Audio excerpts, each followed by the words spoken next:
So what I want to talk about today is precisely why consistency has such a robust effect on human physiology and psychology as well. Thing is, folks, is I always say biology is action over time, but biology is also signals. Understanding this helps you make sense out of everything. So what do I mean by that?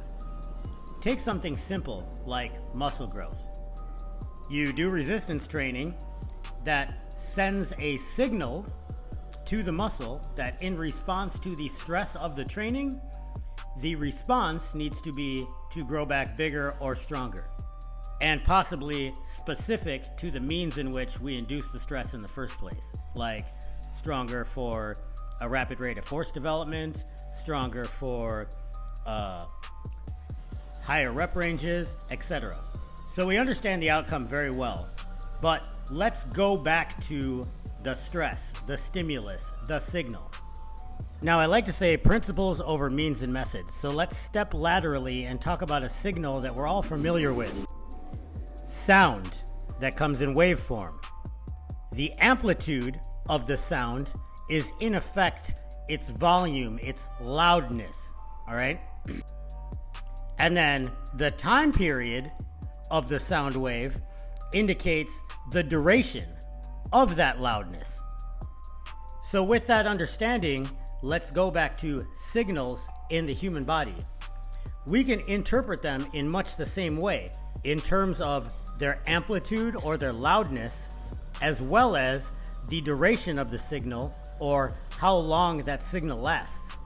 Finally, we can also look at the frequency of that signal to determine how many iterations in a given time period the amplitude is expressed. An understanding of these components when combined give us an idea of the potency of a given stimulus, of a given signal in the body. So let's take, for instance, resistance training, right? Our amplitude is our intensity. We could express intensity as percentage of 1 rep max. We could represent it as proximity to failure or reps in reserve, or we could express it in perceived exertion or RPE, harder, faster, heavier. Now, the period or duration of the signal, we can interpret as total reps in a set. We can interpret it as time under tension, or we could just interpret it in a given time domain, like hold for 60 seconds. Now, the combination of those two components of the signal alone give us quite a bit of information. It can tell us what kind of training effect we can get with certain combinations of intensities and durations. And we can in fact quantify this with a tonnage equation. So in other words, weight times reps times sets. So we can look at a load chart, for instance, and we can solve for intensity or percentage of 1 RM by knowing the sets and the weight or the time period and the amplitude of the signal.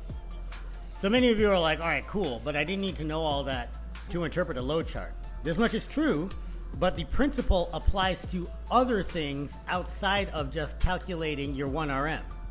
For instance, cell signaling. Everybody nowadays is talking about HRT, TRT, low testosterone. Okay, let's talk about it. Sex hormones function by means of endocrine signaling. And you can express this much in the same way we talked about our 1 RM load chart. How much, how often, and how frequent. You can put a sine wave to this and many other functions of biology as well. So let's bring this discussion home with talking about consistency again. Consistency of signal, in other words, repeating the stress to kind of bake in an adaptation is so important because it's like this. Let's say we're having a conversation and I'm screaming at you as loud as I can.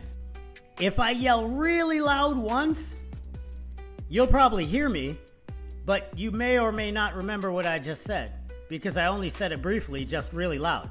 Conversely, if I whisper it to you really quiet, even if I whisper for a long time, because the loudness, the amplitude isn't enough for you to even pick up what I'm saying, again, there's no response. But, like in lifting, the right combination of loudness and length of conversation, and then the amount of times that conversation is had.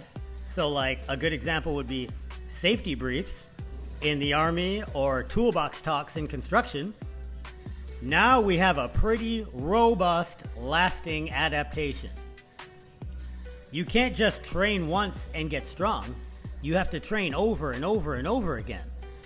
This much is obvious, but what people don't think about, and why I say train with a purpose instead of just moving around and burning calories, is that if you think about what you're doing as signaling, and you think about the loudness of the signal and the duration of the signal and the frequency of the signal, it almost gives you a blueprint, a course if you will, to get from where you are now to whatever desired outcome you have in the future.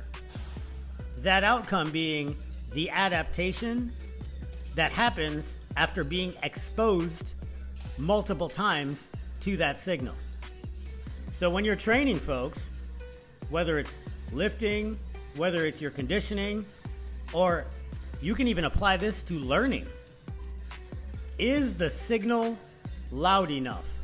Can I even hear it in the first place? Is it doing anything?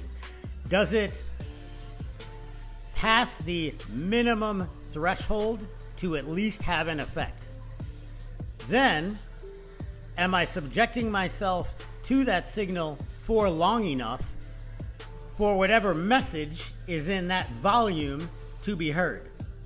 And then lastly, am I doing the combination of the two, intensity and duration, enough times frequency, that the outcome of the exposure to that stress, to that signal, is starting to take a lasting effect, which is that adaptation that we've been looking for. Consistency is a superpower. Stay in the fight. Thanks for watching.